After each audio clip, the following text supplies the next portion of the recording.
Hello friends, welcome to editorial analysis by simplified civil services. आज नवंबर 23 को total 3 article discuss करेंगे।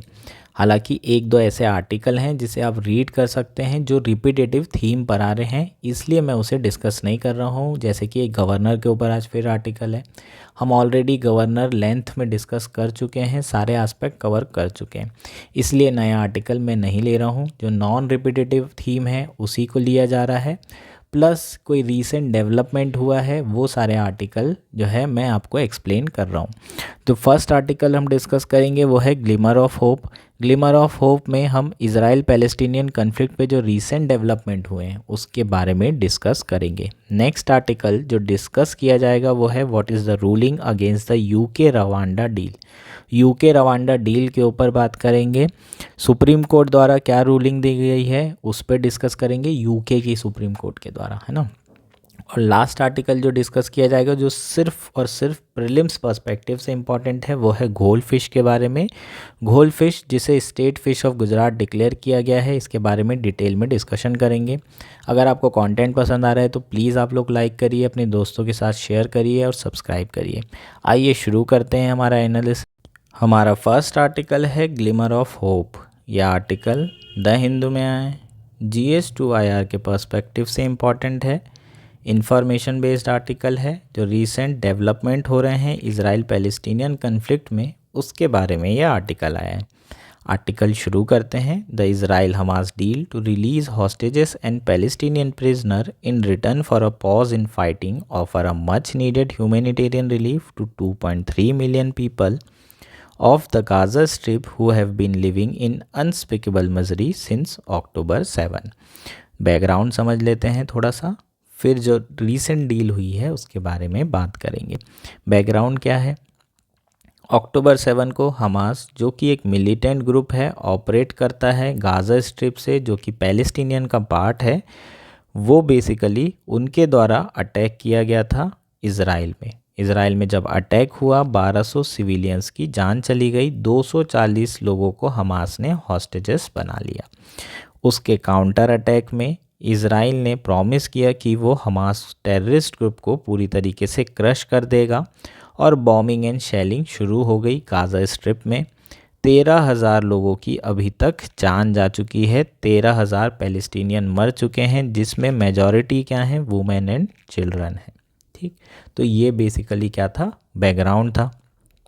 अभी रिसेंटली कतर के द्वारा, कतर एज अ मीडिएटर ये डील साइन कराने में जो है हेल्प किया है ना, एज अ मीडिएटर जो है काम किया है। कतर ने क्यों मीडिएट किया है? क्योंकि कतर के यूएस के साथ बहुत अच्छे रिलेशन है और हमास के साथ भी बहुत अच्छे रिलेशन है। ठीक है, तो यूएस के साथ अच्छे रिलेशन है तो इज़राइल ने यूएस को, ऑब्वियसली यूएस के थ्रू जो है ये डील जो है क्या की होगी, साइन की होगी। ये यूएस के थ्रू ही होता है सब कुछ। ठीक, तो ये डील जो है क्या है इसे समझ लेते हैं। बेसिकली 4 दिन का सीज़ फायर जो है अनाउंस हुआ है। 4 दिन का सीज़ फायर मतलब 4 दिन तक दोनों तरफ से किसी भी तरीके की गोली बारूद नहीं चलेंगे, बॉम्बिंग शेलिंग नहीं होगी। फाइटिंग को जो है पॉज कर दिया गया है 4 दिनों के लिए। उसके बदले में दोनों ने क्या किया है, इज़राइल 150 प्रिजनर रिलीज़ करने के लिए तैयार हो चुका है, हमास 50 हॉस्टेजेस को रिलीज़ करने के लिए तैयार हो गया है। तो बेसिकली दोनों ने ये डील साइन की है 4 दिन के सीज़ फायर के लिए, पॉज के लिए। अब बात ये है कि क्या ये इनफ है? This is not enough. What the people of Gaza who have been bombed, shelled, displaced and denied essential supplies such as food, fuel and medicine immediately want is lasting ceasefire। अगर हम Gaza के लोगों की बात करें, Palestinians की बात करें, तो जहाँ पर लगातार बॉम्बिंग हो रही है, शेलिंग हो रही है, लोग डिस्प्लेस हो रहे हैं, उनके essential supply such as food, fuel और मेडिसिन उन्हें डिनाई किया जा रहा है ना। उनके जो बेसिक राइट हैं उन्हें वो डिनाई किए जा रहे हैं। वो क्या डिज़र्व करते हैं? वो लास्टिंग पीस डिज़र्व करते हैं, लास्टिंग सीज़ फायर डिज़र्व करते हैं। 4 दिन का सीज़ फायर से काम नहीं चलेगा। हालांकि इज़राइल की बात करें तो इज़राइल ने अपने तरफ से कहा है कि अगर और हॉस्टेजेस को हमास रिलीज़ करता है तो ये जो सीज़ फायर है इसे एक्सटेंड किया जा सकता है।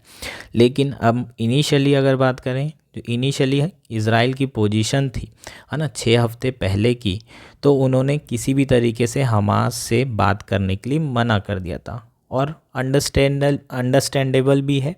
उस समय इज़राइल बहुत ज़्यादा एंग्री था, क्योंकि जिस तरीके की हमास ने चीज़ें अनलीश किया था इज़राइल के ऊपर, ऑलमोस्ट 1200 लोग मारे गए थे।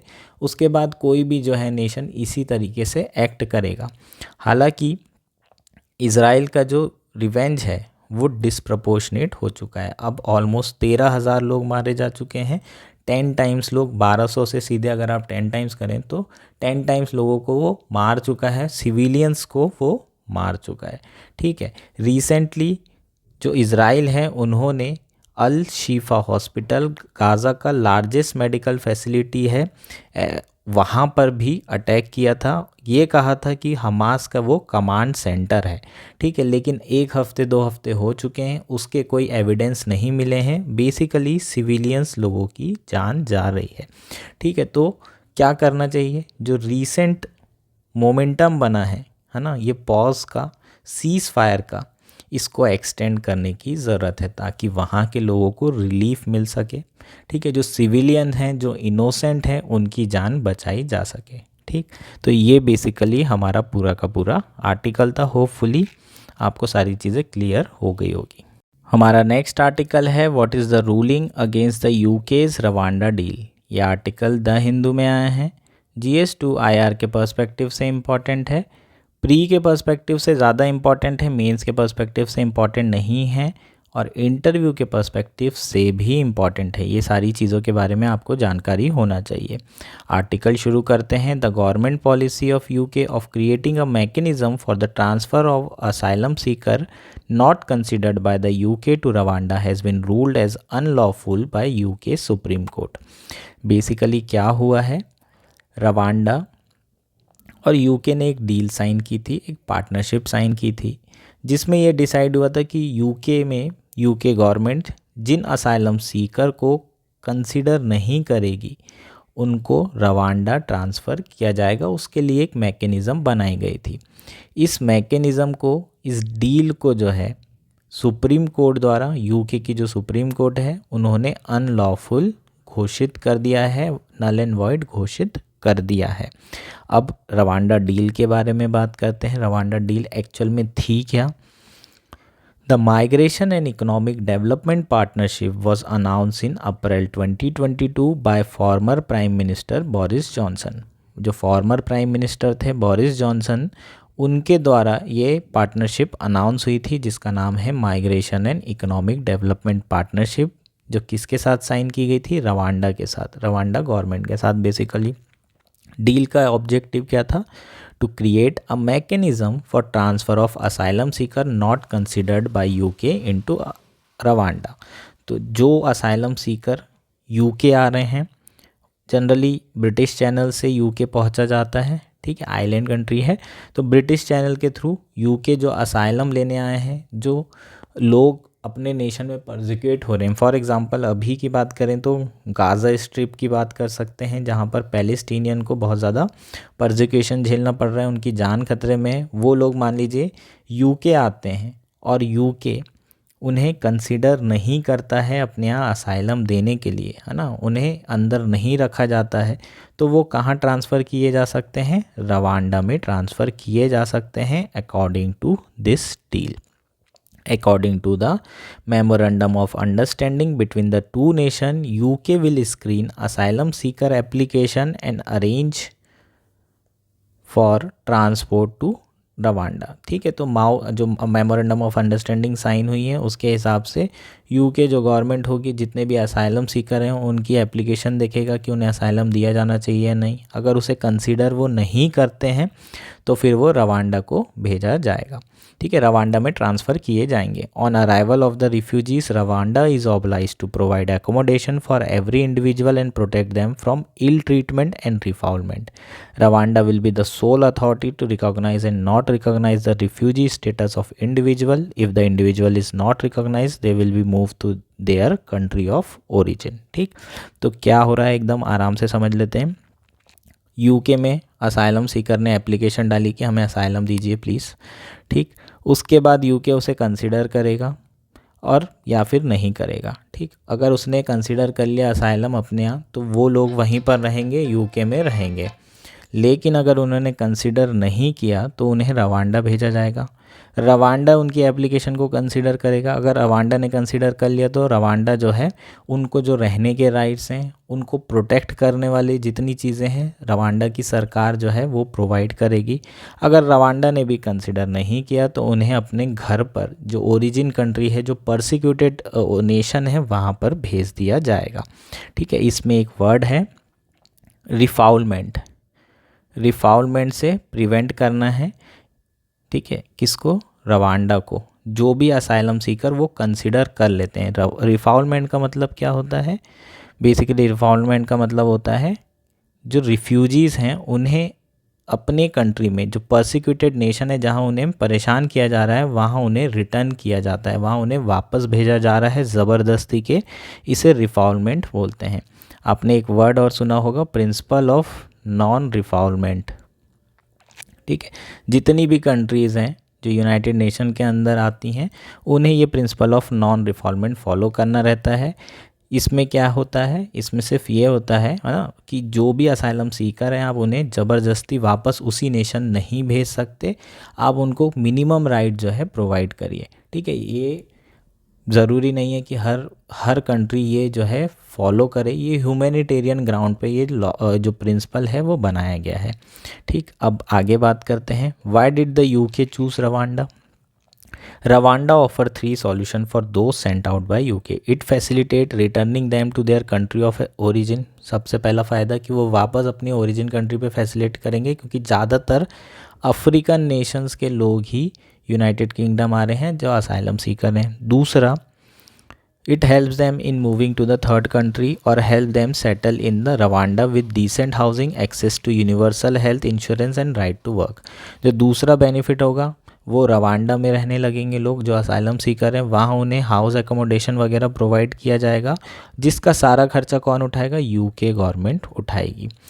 ये कोई पहली कंट्री नहीं है जिसके साथ जो है यूके ने इस तरीके के एग्रीमेंट करने की कोशिश की है। इसके पहले जो टोनी ब्लेयर थे, फॉर्मर प्राइम मिनिस्टर, उन्होंने तंजानिया के साथ भी इसी तरीके के एग्रीमेंट करने की बात की थी, हालांकि वो फेल हो गया था।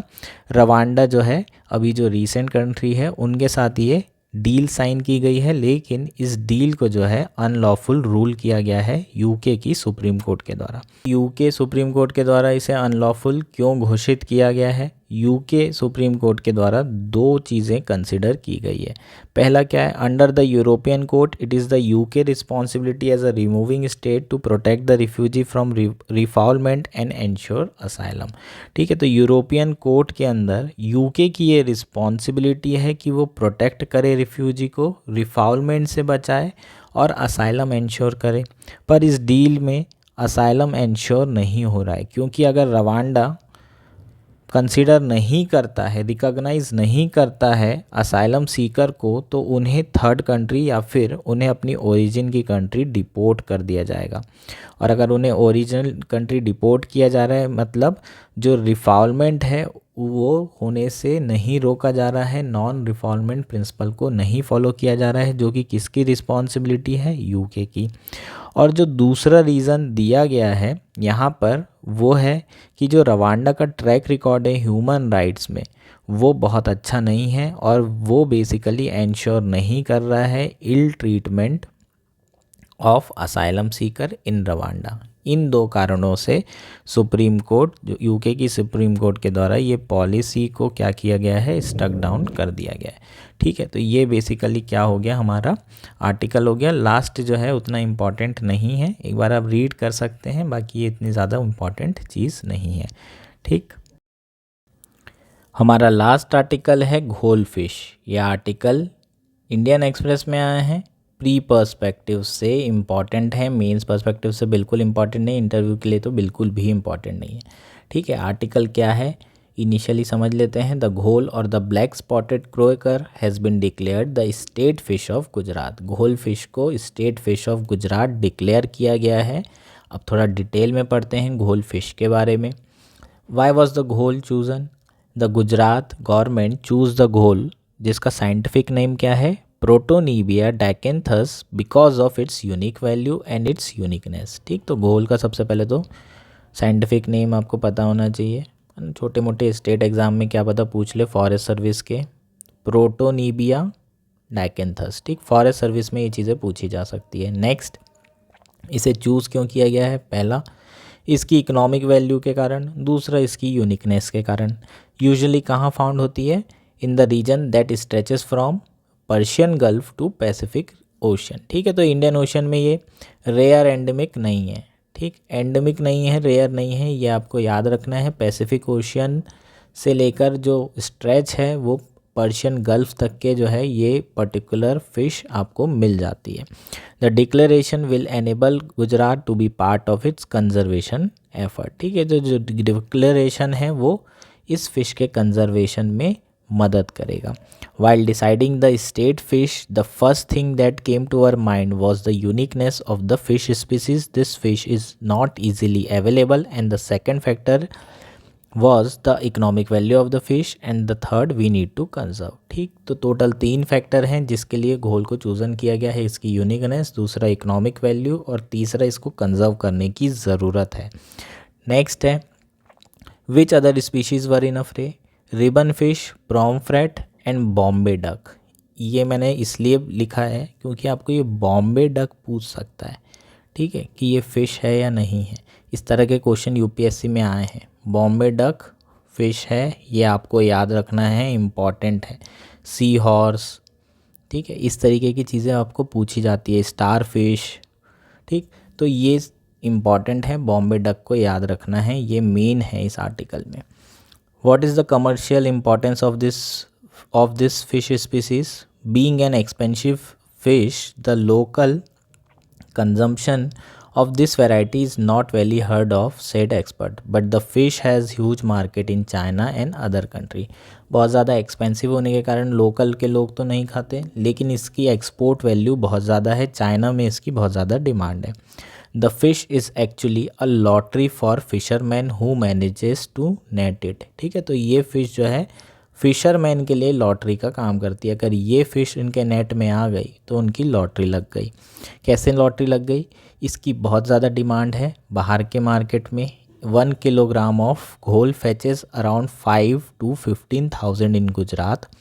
However, it is the dried air bladder to fish that is the costliest and can fetch amount high as 25,000 a kilogram in the export market.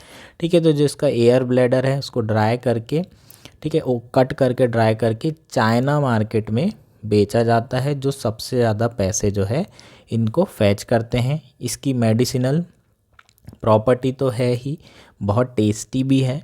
तो ये बेसिकली रीजंस हैं इसके इकोनॉमिक वैल्यू होने के। ठीक, तो ये जो है हमारा आर्टिकल हो जाएगा। एक बार आप जो है इसकी फ़ोटो देख लीजिए, है ना। इन केस आपको कुछ आ जाता है इससे रिलेटेड तो वो फ़ोटो भी याद रहेगी, तो एक आधा ऑप्शन हो सकता है एलिमिनेट हो जाए।